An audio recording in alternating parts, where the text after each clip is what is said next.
Now when it comes to the Kaaba, the main point that we try to communicate is the following.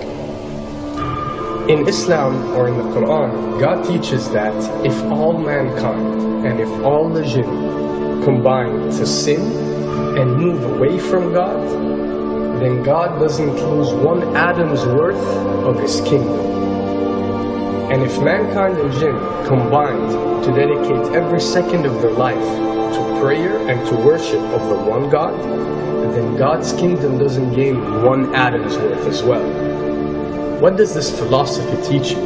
It teaches you that God is not in need of you, or your practices, or your worships, or your prayers.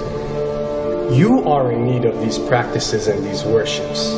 You are in need of God and not the other way around. If you can understand that philosophy, then you can appreciate prayers and what they are meant to do, which is basically enlighten you. So when dealing, for example, with the Kaaba, Muslims are required to go and perform Hajj one time in their life, and it's one of the 5 pillars of Islam. Growing up, most Muslims accept this, and most of them do it without questioning, and this is the essence of belief, and this is great. But at the same time, this doesn't mean that if you question or research, you're going to come back with negative or bad answers. The opposite is actually true. So when we started researching into the esoteric agendas and we started researching the elite, we found out how much certain type of practices and rituals can affect your lives. So when we went and placed this on Islam, we developed an even deeper respect for this religion and a far deeper respect for God and the Creator of us. So when you go to the Kaaba and you circle around it 7 times, the essence of this worship is not that you are worshipping a stone, or that you are worshipping a house, or that you are worshipping a Kaaba. The Kaaba is merely the focal point or the centerpiece that all Muslims have to unite and focus their energy and prayers towards in a practice that is actually worshipping God.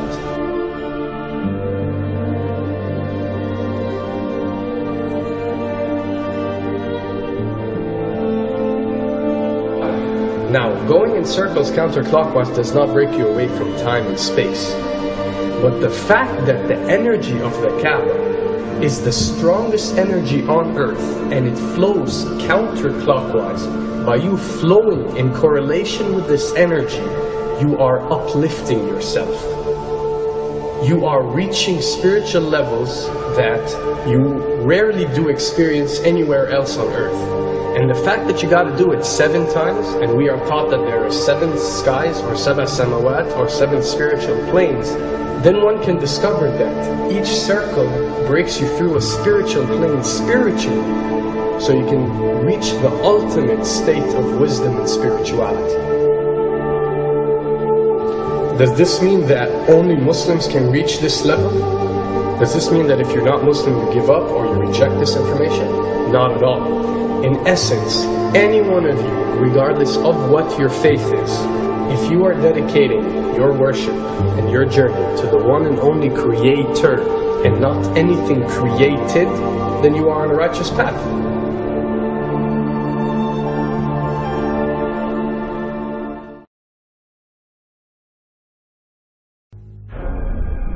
To begin with, the significance of 911.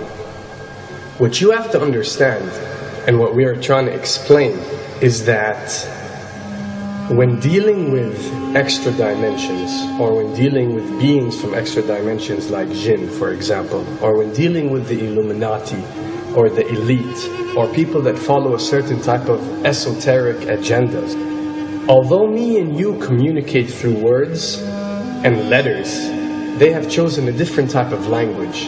And this is a cross-boundary type of language. This is a language that goes across the boundaries, understood by all. And this is the language of numbers and shapes.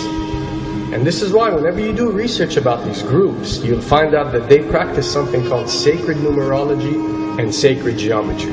What does this mean? It means that each number is given a meaning. Each shape is given a meaning. A meaning is communicated whenever a shape is presented or a number is presented by these specific groups.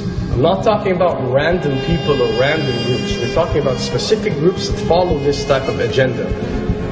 When numbers are used, it signifies a certain type of meaning. When shapes are used, the same is followed. So, in their definition, in a numerological sense, 10 is the Alpha and the Omega, or the God. 11 is a step above God. 101 is a step above God. 911 or 911 is the skipping of God. It is the ultimate challenge. It is going from number 9, which has a specific meaning, to number 11 without going through 10. It's skipping God. So it's no coincidence that this event that we call 911 today took place on 911. It is the ultimate challenge.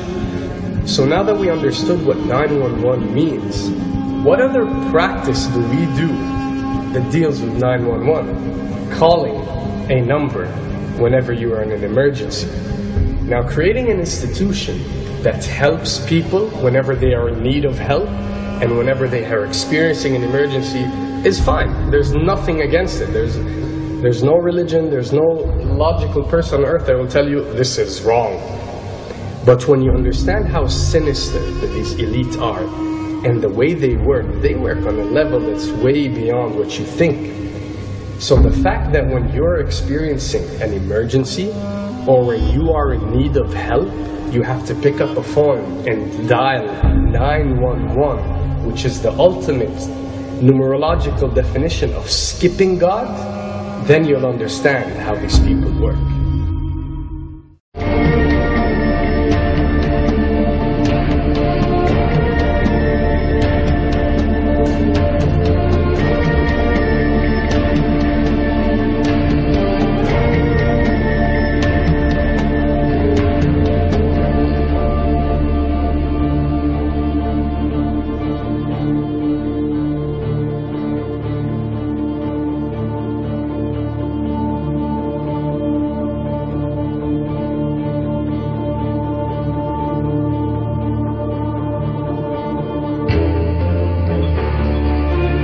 And when dealing with rituals, we recognize that everything adds up. For something to be a ritual, everything has to be in place, everything has to be perfect.